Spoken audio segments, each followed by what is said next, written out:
Good morning. It's time for our daily devotion, and today we are in Matthew chapter 14. What I really want to talk to you about today is this story where Jesus comes walking to the disciples on the water. Jane actually noticed this morning when we were reading the scriptures together, and that is that they thought it was a ghost. They thought it was a ghost. Well, the reason that's kind of important to us is because I preached a couple Sundays ago about the fact that when Jesus appears after the resurrection, they thought it was a ghost.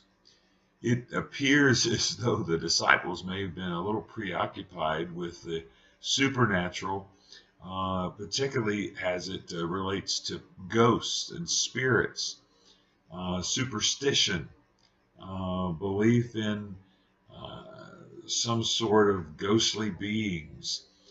And my comment to Jane this morning was this: people are so much more ready to believe in a ghost or in a witch than they are to believe in the resurrected Jesus. Now, what is that about? Well, I'll tell you what it's about.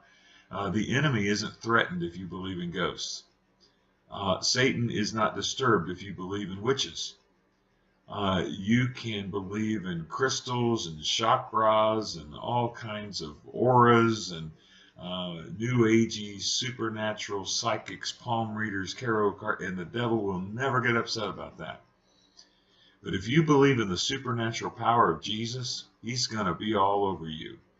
He doesn't want you to believe in the supernatural power of Jesus because he knows that is real, that is genuine, that has the power to transform not only your life, the lives of your family, the lives of your church, and the lives of your community. All that other junk is just junk. He's not threatened by that. And if there's any power in all that, it comes from him anyway. What he's threatened by is the power that comes down from the throne of God. And that is the power that is manifested in the resurrected Jesus, our Savior. So the disciples seem to be preoccupied with the ghosts and the spirits and yet unable to identify and recognize and see Jesus for who he is. And man, that is so typical of what happens in our life. We will run to the supernatural as long as it's not the supernatural Jesus. Why? Because the supernatural Jesus doesn't just come and deal with issues and problems and needs of our life, but he also demands our life. Take up your cross and follow me.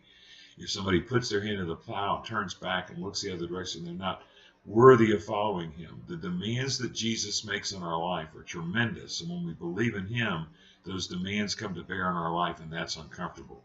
We can believe in lots of other stuff that never makes any demands on us.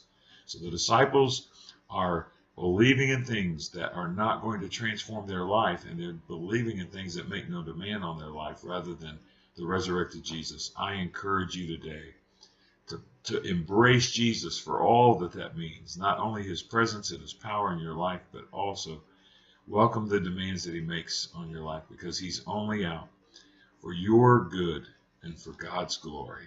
Now, go make it a great day. I'll see you tomorrow.